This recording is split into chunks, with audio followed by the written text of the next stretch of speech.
નમસ્કાર, હું રાજ. આપ જોઈ રહ્યા છો સ્પાર્ક ટુડે ન્યૂઝ. સુરતના કતારગામ દરવાજા પાસે આવેલ નાસીનગર વસાહતના ડિમોલેશન મામલે હાઈકોર્ટની આકરી ટિપ્પણી બાદ સુરત મહાનગરપાલિકા હરકતમાં આવી છે. 100થી વધુ પરિવારોના મકાનો પર અગાઉ કોઈ પૂર્વ સૂચના વિના ડિમોલેશન કરાયું હોવાના આક્ષેપો વચ્ચે હાઈકોર્ટે મનપાને આગામી સોમવારે તમામ દસ્તાવેજો સાથે હાજર રહેવા નિર્દેશ આપ્યો છે.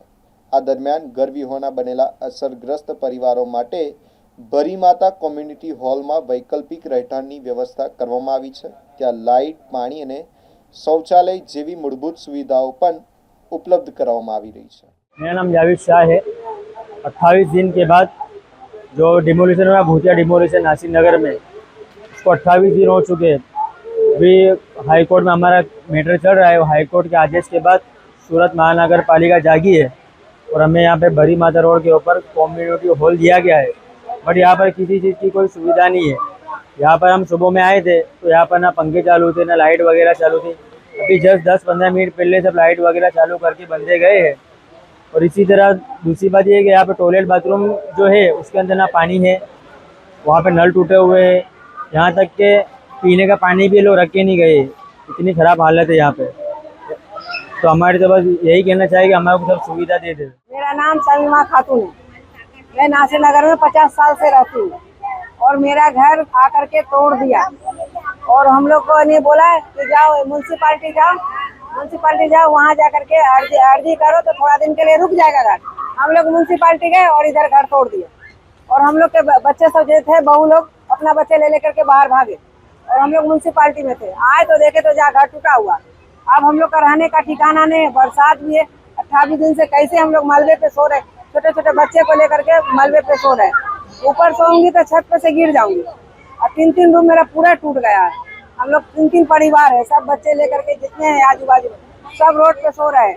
जैसा वैसा बड़े बड़े लोग हैं, खाना दे जा रहे हैं। और यहाँ 28 दिन के बाद हम लोग यहाँ आए तो यहाँ अभी कोई चीज़ का सुविधा नहीं है। हम लोग पानी भी अपना ला के पी रहे हैं। पानी भी हम लोग वाले ही नहीं, पानी ला करके दिया और पी रहे हैं। यहाँ पर का कोई चीज़, संडास, बाथरूम, पानी, कोई चीज़ का ठिकाना नहीं, कोई चीज़ का सुविधा नहीं है। और बरसात में हम लोग कैसे रहेंगे वो हम लोग को खुद यानी समझ नहीं पड़ रहा कि हम लोग बरसात में कैसे रहेंगे। तो हम लोग को घर का सुविधा कर दो, सरकार से अर्ज है कि हम लोग का घर सुविधा कर दो कि हम लोग बाल बच्चे घर में रहे, हम लोग बाल बच्चे। मारू ए दरवाजा नासिर नगर મહાનગરપાલિકા તમને અત્યારે હોલ આપ્યો છે, શું કહેશો? આજે 28 દિવસ પછી મહાનગરપાલિકાએ અમને હોલ આપેલું છે, પણ એમાં કોઈ જ વસ્તુ છે નથી. અત્યારે નીચે ગંદકી તમે જોઈ શકો છો કેટલી વધારે છે ને ટોયલેટમાં અત્યારે નલ નથી, પાણી નથી. સવારથી આવેલા છે અમે લોકો 8 વાગ્યાથી અહીંયા પીવાનું પાણી પણ નથી. અત્યારે કોઈ જોવા પણ નથી આવ્યો. અત્યારે લગી કોઈ અધિકારી જોવા આવ્યો છે? ના, કોઈ અધિકારી નથી આવ્યો. તમને કોને સૂચના આપી હતી? અમને એક લેટર આવેલું કાલે, 2-3 માણસ આવેલા. એ લેટર આપીને ગયા કે તમે મહાનગરપાલિકા તરફથી તમને આ ઓર્ડર છે કે તમે અહીંયા ભરી માતા રોડ ઉપર અહીંયા આવી જાઓ. આટલા દિવસ તમે ત્યાં રહેતા હતા નાસિરનગરમાં, ત્યાં તમને કેવી તકલીફ પડતી હતી? ત્યાં ખુલ્લા આસમાનની નીચે હતા અમે લોકો, એ જ વસ્તુ હતી. બાકી જે એનજીઓ છે, સંસ્થાવાળા છે, એ બધી વસ્તુ કરતા હતા અમારે માટે. નાસ્તો આવતો હતો સવારમાં, એ જમવાનું આવતો, બધી જ વસ્તુ ત્યાં અવેલેબલ હતી.